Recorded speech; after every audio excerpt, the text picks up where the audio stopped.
Hey everyone, welcome to Meeple Bits. Thanks for joining me.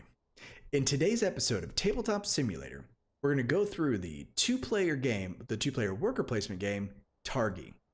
So we're going to dive in, understand what's scripted, what is done for you, and then what you as the player have to manage, maintain, and control on your own. This version of Targi is a community-made mod available in the Steam Workshop titled Targi with expansion Scripted English. By the user, I'm going to probably butcher this name, so apologies in advance, Decumanusmaximus. But links are available in the description below. So stay tuned as we dive right in. Hey everyone, welcome back to the game Targi on Tabletop Sim. So, as always, when diving into this game, we're going to show you what's scripted and what's done for you. Quick spoiler alert, about the only thing done for you is going to be the setup. Not a big deal, that's not a problem because this mod is actually still very well done. All the cards, the positioning, the snapping into place works flawlessly. So just keep that in mind if you want to use this one for your next Targi game night. As always, select your name, select your color, and then select your position at the table. So let's go ahead and take a quick peek at the different elements available for this game of Targi. Well, you've got the border cards already set up for you, and they are stuck in place, so keep that in mind that these will never move. You've got your tribe deck and your goods deck, and then you got the different goods, gold, and victory tokens available over here.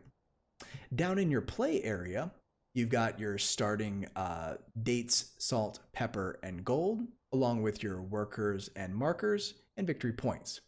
These 4 tokens here are available as the kind of quote expansion, right? So you can either use them per the rules on the last page. Let me keep scrolling. There we go. Per the rules on the last page, or if you want to just give the base a go, then just ignore these 4 markers, no problem. Now up here, when you're ready, you've got your village. So when you're creating your tribe, then you've got your 3x4 grid here, 1, 2, and 3, 1, 2, 3, and 4. So when selecting tribes, you're going to snap the cards into place in your specific area. Another great thing, I know it's difficult to read in this video, but over here on the far right side is the kind of rules. Let me move out of the way a little bit. There we go. You've got the rules down here at the lower right hand corner so that you can easily see what you do on your turn, what the limits are, what happens at the game's end, and how to score the final match. So that's really neat to have a quick cheat sheet for this type of game. And then you've got some setup clarifications available right here. Lastly, when mousing over and then just holding your mouse over a specific location around the border, it'll tell you more in-depth information. So example, in this, let's take a look at, say, the silversmith. We mouse over the silversmith and it gives us now all the details. You may earn a victory point by performing one of the following actions. Pay 2 identical goods for 1 point, or 4 goods for 3 points, or 1 gold for 2, or 2 gold for 4. So you can either zoom in and read and understand the iconography, or, like I said, just simply mouse over and there's some great descriptions which would be available on the back of the cards as well. So that's all the elements around the table. When you're ready to begin play, just go ahead and click Setup. It's going to pull out all the goods and all the tribes that are required to fill the rest of the play area. And then on your turn, decide, who's going to go first, white or blue. In the rules, it says the last person to eat a date goes first. Otherwise, blue player would go first. But let's just pretend I ate a date last week, which I definitely did not. So I'm going to go ahead and grab a Targi, or grab my Targi worker, and place it on a border. Now remember, you can't place a guy where the robber is or in the same row as the robber. So I'm going to say grab some pepper. So I would put my Targi here. Now one neat thing is that you want to put it kind of dead center because there is a position that'll snap right into place. Now that I've placed my worker, my table mate's going to place one of their Targi on the borders. And let's say they too wanted to grab some pepper. Okay, And then next you would place your next Targi. And again, you cannot occupy, oh, nope, sorry, you can't go there. Forgot because the robber's there. So let's say they wanted some salt. Next, I would place my Targi. Again, you can't put a Targi on the same row as another player or opponent. And then blue player would then go. And let's say they wanted, some dates right here. They would put their marker down like that. And then I would place my marker, let's say, I guess here on the silversmith, and then they would place their marker.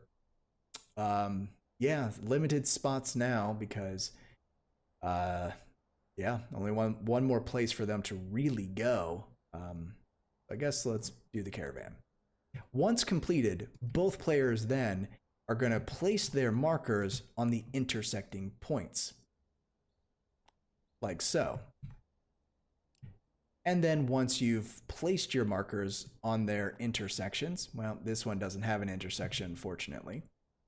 So once you've placed your marker on the intersections, then you're ready to move on to resolving them.